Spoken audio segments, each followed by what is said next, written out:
वालेकुम व्यूअर्स, क्या हाल है। उम्मीद है आप सब खैरियत से होंगे। आज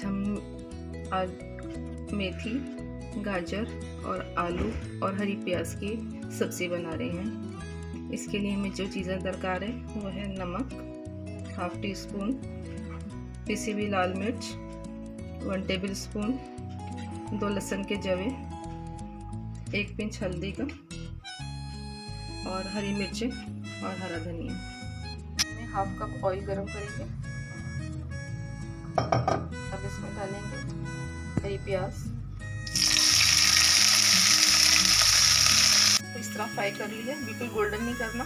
अब हम इसमें डालेंगे नमक, हल्दी, मिर्च, लहसुन हमने कूट लिया था। फ्रेश लहसुन यूज़ किया करें, इसकी फ़ायदे बहुत ज़्यादा है, एंटीबायोटिक है और इसकी लज़्ज़त और खुशबू का एक अलग फ्लेवर होता है। इसको हम थोड़ा सा भूनेंगे चंद कतरे पानी डाल के। इसको हमने हल्का सा भूना है, बहुत ज़्यादा नहीं भूनना। इसके बाद हम इसमें डालेंगे आलू, गाजर को हमने इस तरह कटिंग कर लिया ताकि बहुत ज़्यादा कुक ना करनी पड़े और इसकी अफादियत ख़त्म ना हो। हमने 3 छोटे साइज़ के आलू लिए थे, छोटे छोटे कटिंग कर ली थी हमने इस तरह इसकी ना।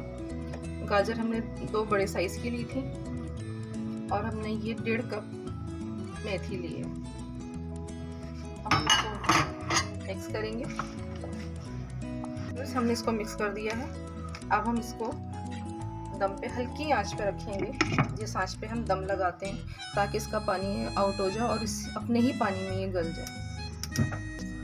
ये देखिए हमारी सब्ज़ी तैयार हो गई। अब हम इसमें हरी मिर्च और थोड़ा सा अदरक का टुकड़ा हम इसको चॉप करके डालेंगे, हरा धनिया डालेंगे,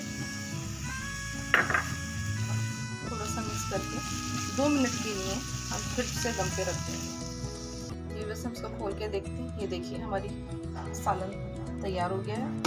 अब हम इसको डिश आउट करते हैं। जी हमने डिश आउट कर ली है। वेजिटेबल बहुत प्यारी खुशबू आ रही है, बहुत अच्छी भुनी हुई है। ये इसको इसी रेसिपी से बनाइए, बहुत सौंधी खुशबू आएगी, बहुत अच्छा टेस्ट होगा, बिल्कुल डिफरेंट टेस्ट होगा। अल्लाह ताला हमें हमारे खानों में खैर बरकत करे और इसको हमारे लिए बाइस सेहत और तंदुरुस्ती बनाए, हमारे रिज़्क़ रोज़ी में इजाफ़ा करें। आमीन सुम आमीन।